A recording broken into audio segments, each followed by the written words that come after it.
Le Val de Somme est une terre qui, durant des siècles, fut le témoin des plus grands moments de notre passé national et international. Ce podcast vous propose de retracer ces histoires à travers ces figures locales et ces moments clés où tout aurait pu basculer. Ce podcast est une production complète de Val de Somme Tourisme. Bonjour et bienvenue dans les histoires du vendredi.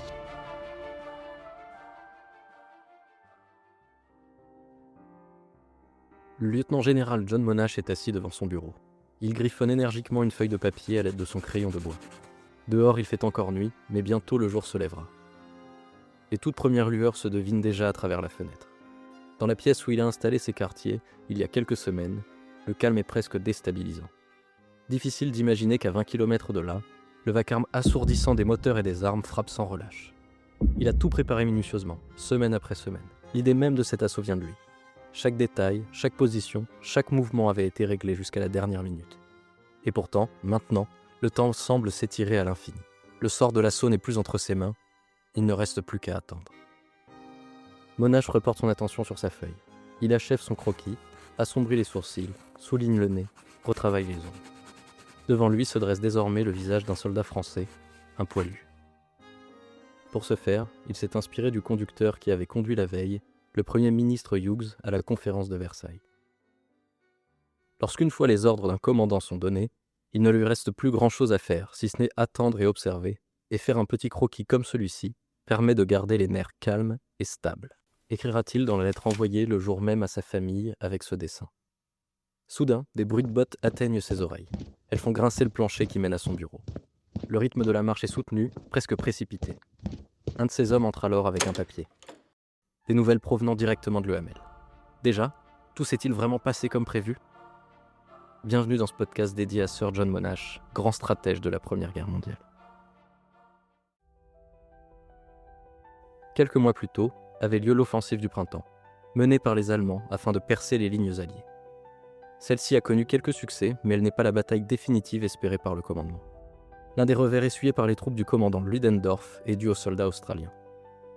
Le 24 avril, la commune de Villers-Bretonneux passe sous contrôle ennemi. Avec elle, c'est la dernière ligne de défense avant Amiens qui tombe. Le général britannique Henry Rawlinson compte sur les 4e et 5e divisions australiennes pour reprendre la ville ainsi que les hauteurs de Villers-Bretonneux. Dès le 25, à l'aube, les Australiens repassent à l'offensive. Se passant du soutien de l'artillerie pour surprendre l'ennemi, ils combattent sur le site où se trouve aujourd'hui le Mémorial national australien, puis dans la commune de Villers-Bretonneux. La ville est finalement reprise, l'avancée allemande est stoppée, Amiens est sauvé. Le major général John Monash apprend ce succès alors qu'il se trouve dans le secteur de Méricourt-la-Baie, où il commande la 3e division d'infanterie australienne. Il n'a pas pris part à cette bataille, mais il dira plus tard qu'il s'agit d'un tournant dans le déroulement de la guerre. Quelques semaines plus tard, il est promu au grade de lieutenant-général à la demande de Sir Douglas Haig en personne et prend le commandement du corps d'armée australien. Plus de 200 000 hommes, le plus grand corps d'armée allié déployé sur le front ouest. Avec John Monash, l'Australie a, pour la première fois, un commandant en chef natif de l'île.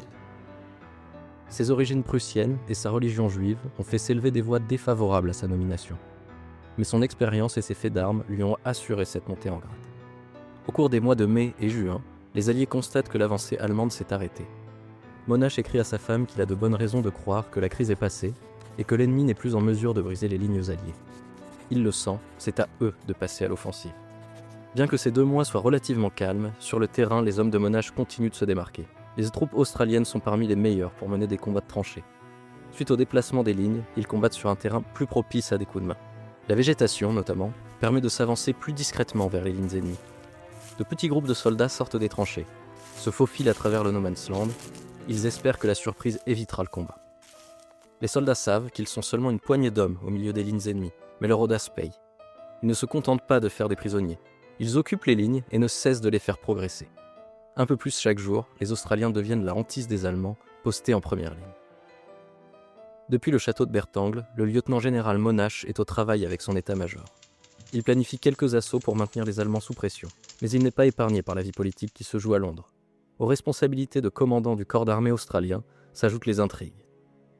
Les commandements dépendent aussi de la réputation de ceux qui les incarnent. Il est conscient d'être au centre des discussions, mais sa préoccupation ne change pas. Il doit assurer le bien-être de ses hommes et les mener à la victoire. Homme d'action, il ne multiplie pas les idées, il les met en œuvre. Tenu par le secret qu'implique sa fonction, il écrit malgré tout à sa femme le 25 juin. D'un jour à l'autre, je pourrais saisir l'occasion de montrer un peu plus d'activité. Il ne le sait pas encore, mais le plan qu'il prépare est celui qui le fera entrer dans l'histoire. Monash rassemble les commandants de brigades et de divisions qui se trouvent sous ses ordres. Tous partagent la même fierté.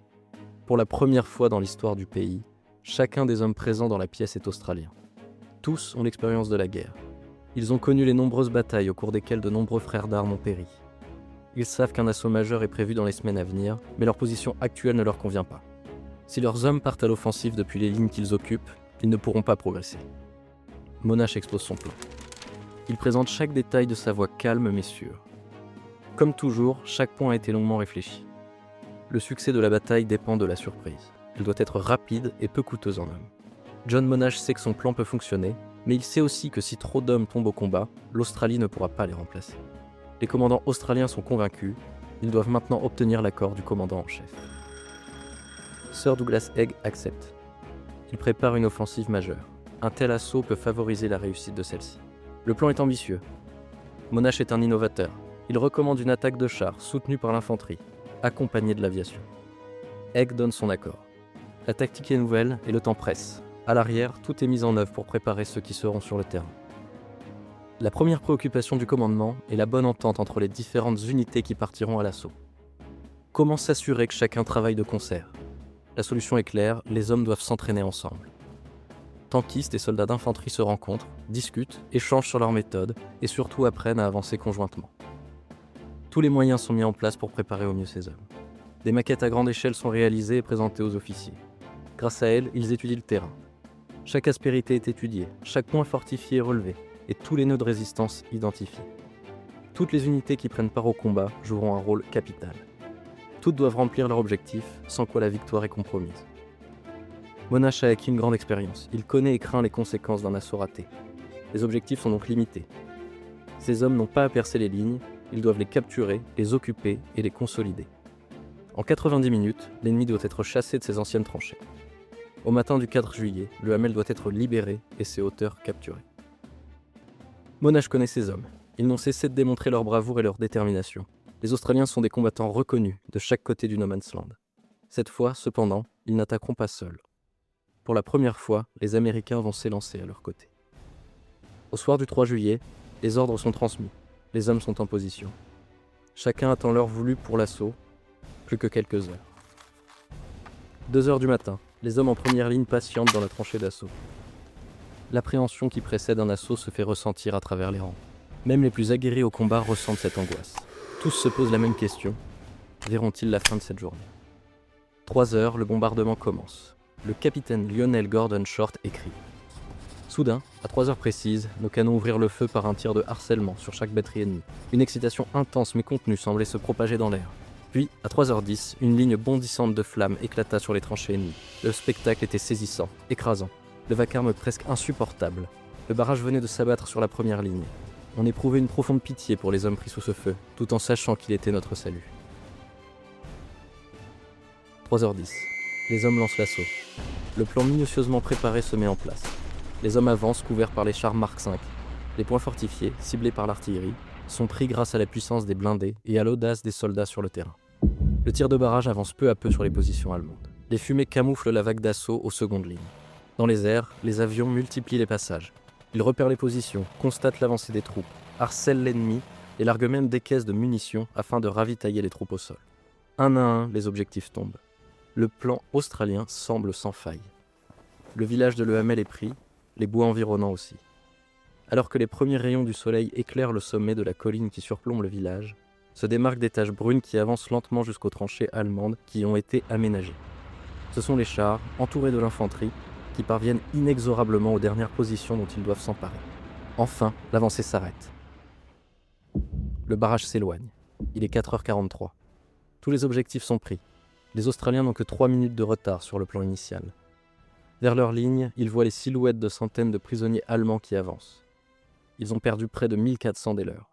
En face, 2000 sont mis hors combat. Dans la journée, les positions nouvellement gagnées sont attaquées, en vain. Quelques Allemands combattent encore, ici et là, mais à la fin de la journée, le terrain est australien. Dans son bureau, Monash apprend la nouvelle. Le plan qu'il a confectionné a été une réussite fracassante.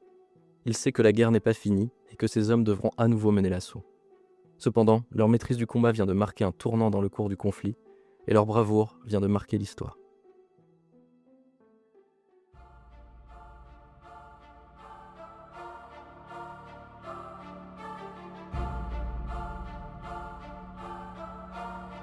Merci de nous avoir écoutés. Il ne reste plus qu'à vous dire à très bientôt pour une nouvelle histoire du vendredi.